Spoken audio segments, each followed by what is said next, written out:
Everyone, I'm Nick Baum. I'm Community Support Manager at Volunteer Centre Sutton.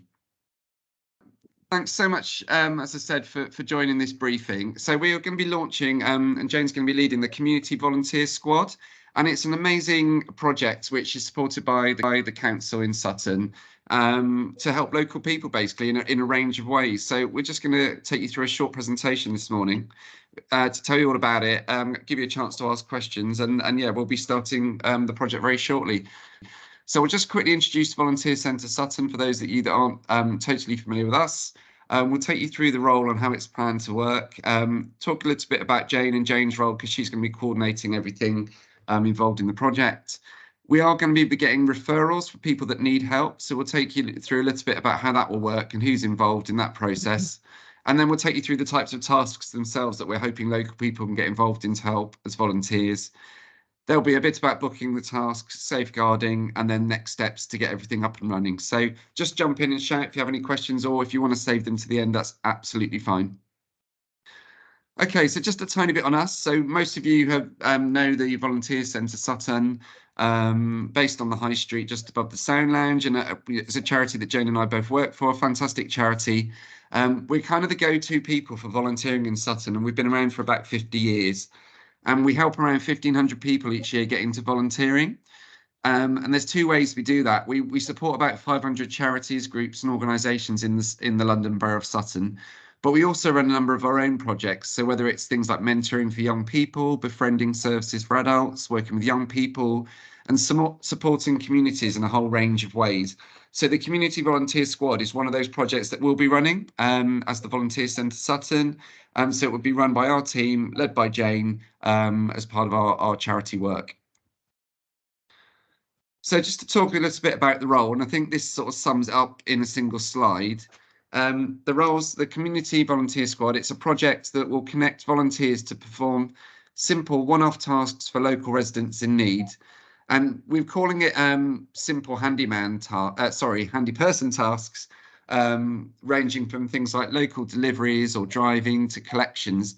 But it really, although handy person, we don't want that term to put anybody off at all, because the sorts of things we'll come on to talk about are very, very simple tasks. But there may be people in the community that, for whatever reason, have circumstances which they find basic things to do quite difficult. And we'll come on to talk about what they might be. So something that's very simple for you to help with could be quite difficult, and it will make a huge difference to those local people if we can help them. So that's what it's all about. It's about helping local people with these simple tasks. So as volunteers, there's no commitment on time, and you as volunteers can pick and choose the tasks that you want to help with at a time that suits you. So what we'll be doing is we'll be posting a regular stream of these tasks using a WhatsApp group, and you just need to flag that you're going to be available. You're happy to take it on, and Jane will take the conversation away from the group, arrange it with you, get you set up, and enable you to get the task fulfilled with the volunteer and the resident, as the volunteer and the resident. So yeah, we'll be publishing it. The WhatsApp will be the sort of hub for it all. But yeah, this is where we'll post tasks, and then volunteers can step forward and say they're happy to take part. Okay, so over to you, Jane. Would you like to do a bit more of an intro of yourself? Yes, hi again. I'm Jane, and some of you know me already, worked with me previously. I've been working at the Volunteer Centre now for 2.5 years, and started, as indeed Robin knows, managing the vaccination scheme at Nonsuch Park. So after that, I stayed on. I haven't left because, as Nick said, it's we're very lucky to be working for such a wonderful charity. I spend half of my week will be spent as the fundraising officer, because as a charity we have to raise our own funds to keep going. And the other half of my week will be spent coordinating this project. So you can see I'll be working 18 hours a week on the project, which will be Tuesdays, Wednesdays and Thursday mornings, and all tasks that I've given out will be given out during that time, so that I'm on hand, I'm available if anyone needs to speak to me at any point. So that's how we're hoping it will run. We'll see. Yeah, thanks, Jane. And Robin, were you at Nonsuch working with the vaccination stuff? Yeah, I was, and subsequently sort of various other focal points when Nonsuch stopped operating. Yeah, fantastic. Yeah, been great. I think I've seen your picture on a few things. So yeah, thank you. Amazing. Thanks, Jane. Thank you. So yeah, so just talking through a bit about the practicalities of how this all works. So we're just calling this bit the referral process, but it's really just to let you know the types of organisations that we will be getting referrals for residents from. So it's basically a group of local partners who you probably most of you are aware of, part of the Together for Sutton group of organisations. So Healthwatch, Community Action Sutton, the Citizens Advice Bureau, Age UK, the Carers Trust, Advocacy for All. So this group, well, people that we've already been in detailed discussions with about this project. So there will be a referral process where these are the groups, types of people that obviously you can imagine will be dealing with people that will be in need, and they will refer people to Jane within a set group of criteria. Jane will then discuss with these partners the qualification process for the residents to take part in this, and then match with volunteers to take things forward. So this is more in the background, but it's just to give you a bit of context that these are the partners we will be getting referrals from. And we've broken the types of tasks into 4 categories. It could be a huge range of things that we want people to get involved in. And it is kind of a case of there will be something for everyone as a volunteer. So we don't want anyone to feel that, oh, this is maybe beyond their means, because there will be things that we're posting which will be range from quite simple things in the home to driving to just, you know, helping people that might need, you know, range of different support. So there will be something that any volunteer could potentially help with, but we've grouped it into 4 categories for ease of assigning the different roles. And the first one is basic deliveries and collections. So this will be enabling someone who perhaps is housebound to go and pick up or collect and deliver something like a prescription or an important parcel from a post office. It's very much, this isn't going to be a regular service for residents. So the part of the qualification will be that there will be some particular one-off need. So obviously if it is prescription or something of that nature and someone isn't able to get out and they don't have anyone who can help them, then obviously that's a great one-off need that somebody might be able to help with. So that could be potentially quite a quick task to perform. The next one we've grouped together as domestic and internal. So this could be things like small tasks such as general repairs, changing light bulbs, perhaps putting up curtains or curtain rails in someone's home, shelves, you know, perhaps unblocking a sink. So these are more, you know, in the handy person realm, if you like. Could also include larger tasks such as moving furniture, flat pack assembly, turning mattresses for older people or people that are housebound, and maybe fitting safety features in the home such as smoke alarms or carbon monoxide and things like that. And energy efficient tasks such as installing things like draft excluders and such like. So a range of kind of very basic handy person type roles in the home for number 2, the domestic and internal roles. And then there will be what we've called a third one, which is domestic external, which is more garden related or external to someone's property. So that could be mowing or raking, planting, jet washing, or repairs to some sort of outside features such as a fence, a gate, decking, etc., etc. And a final one, another driving one, which is different from the first one, which is where you might be giving someone a lift. So that would again be for a particular need, where a qualifying need might be something like a hospital, a health appointment, or something where, you know, it's important that person attends, but they have no valid means of transport. So for this one, volunteers would be required to have their own vehicle, and there would be various sort of motor related checks around their MOT and insurance, as you can imagine, that they would need. So yeah, that's an interesting one, and so there's 4 distinct categories across all of them, across the tasks that we might envisage coming across from our referral partners. And we'll talk a bit about how we'll handle those 4 differently in a minute. So for everything we've described, everything is fully insured. You would be fully insured as volunteers by Volunteer Centre Sutton's insurer. It's quite a comprehensive list that the insurance would be covering, just to reassure you in the home. So you know, the whole of this has been very well thought through, and there's a number of safeguards in place to protect you as volunteers and also residents that we'd be helping as well.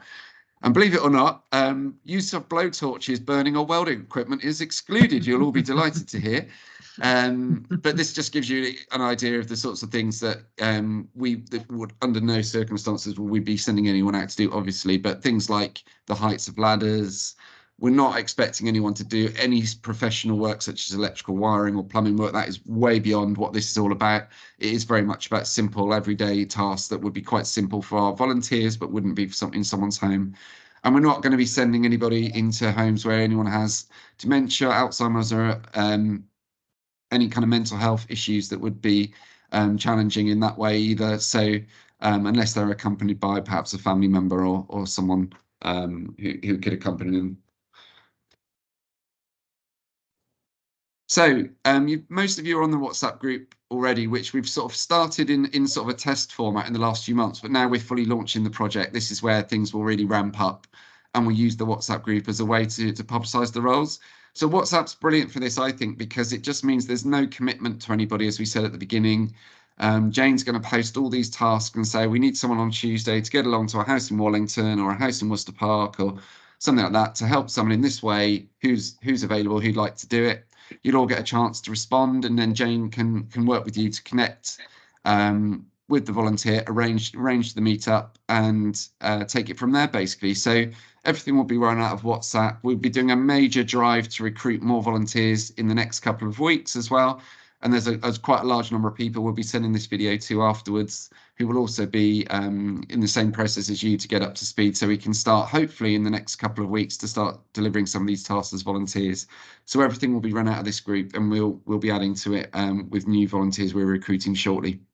Another aspect of the role we wanted to talk to you about is safeguarding and confidentiality, which is really important and is something to be conscious of when you are doing your volunteering role. I guess any volunteer that goes out into the community has a role to play in protecting the public. So I guess we are the eyes and ears for anything that might not be quite right. And it's our role to just be conscious of this when we're out in the community.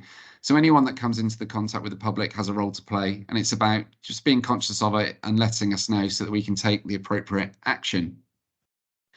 And all we really need you to do, if you've got any worries or concerns at all about any of the residents you're visiting, is just not to ignore it.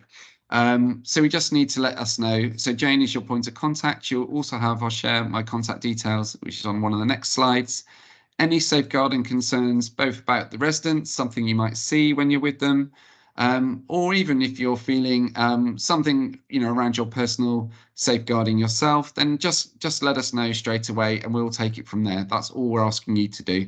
And obviously, if some sort of emergency did happen, something that was very concerning, then you would just know to call 999, as well as letting us know as your points of contact as well.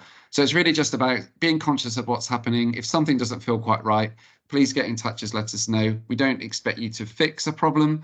We just want you to let us know so that we can take the appropriate action behind the scenes. And just a reminder, these are also repeated at the end. So this is Jane and my contact number, so that all of your tasks will be completed in hours when Jane is working. So it's really important that Jane is there as your backup and support. So from a safeguarding angle, if anything isn't quite right, please just get in contact with Jane straight away, and you've got my number there if that's also needed.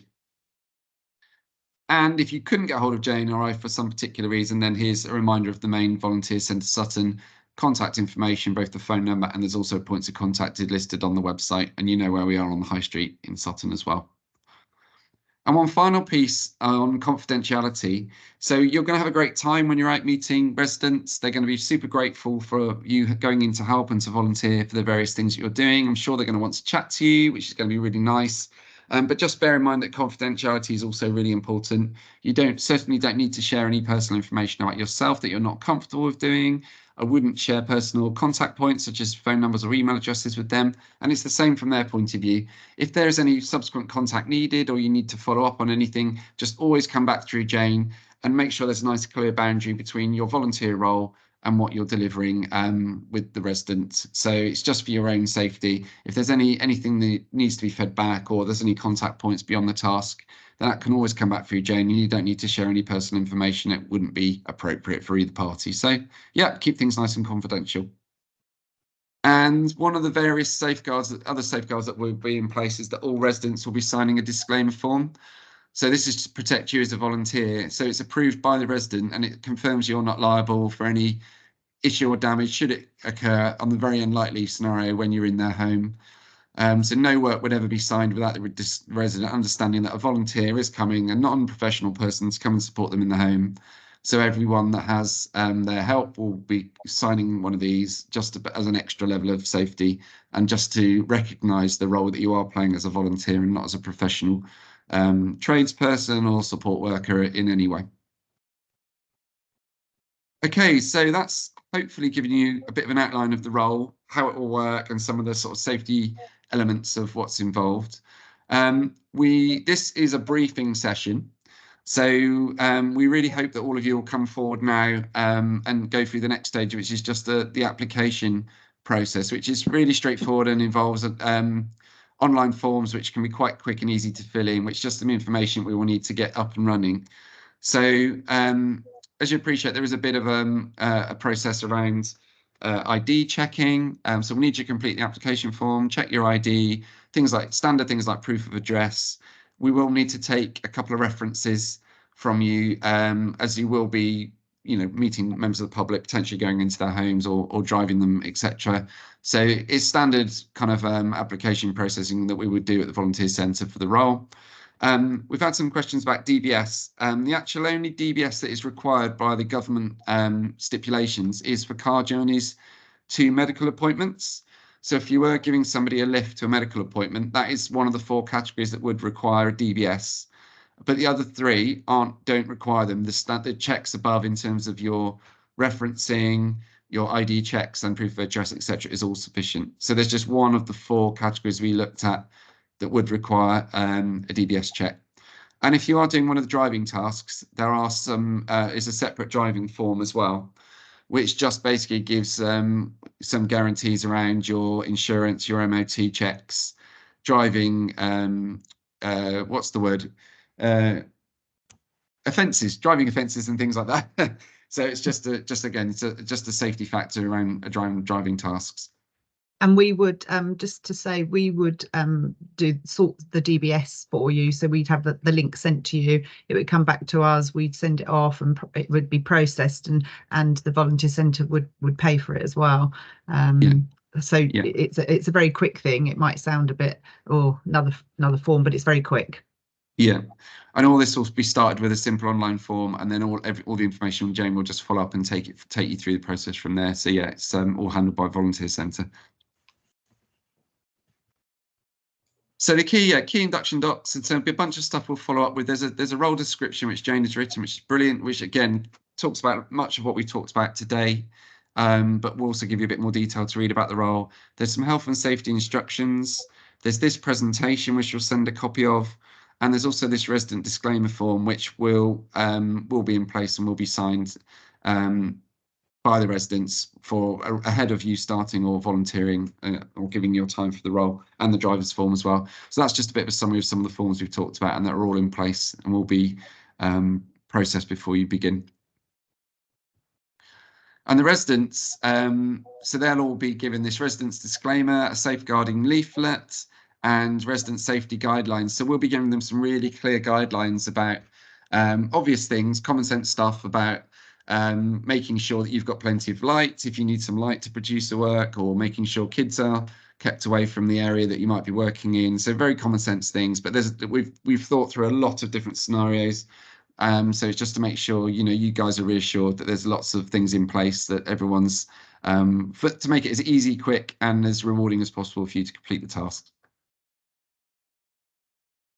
And obviously, there could be quite a broad range of things which crop up in different areas. You get to pick and choose which ones you do. That's entirely up to you. But all reasonable volunteer expenses will be returned to you from Volunteer Centre Sutton. So you would never be out of pocket for anything that you do. So you just need to keep receipts for sort of reasonable travel expenses or anything that crops up. And obviously anything that comes along, you can discuss with Jane, and Jane can clarify all of that with you. But yeah, you can claim all of that back basically. Okay, so I'm sure you might have some questions, but what will happen next is we'll send you a copy of the presentation and some of those forms that we mentioned. We'll send an online application form, which is a link, so we can send that out by email. We'll process your application. Jane will take you through that. If you're not already on the WhatsApp group, we'll get you added. And then pretty soon we'll be able to get the first tasks posted. So, so yeah, that I think is, apart from having our details at the end, is it.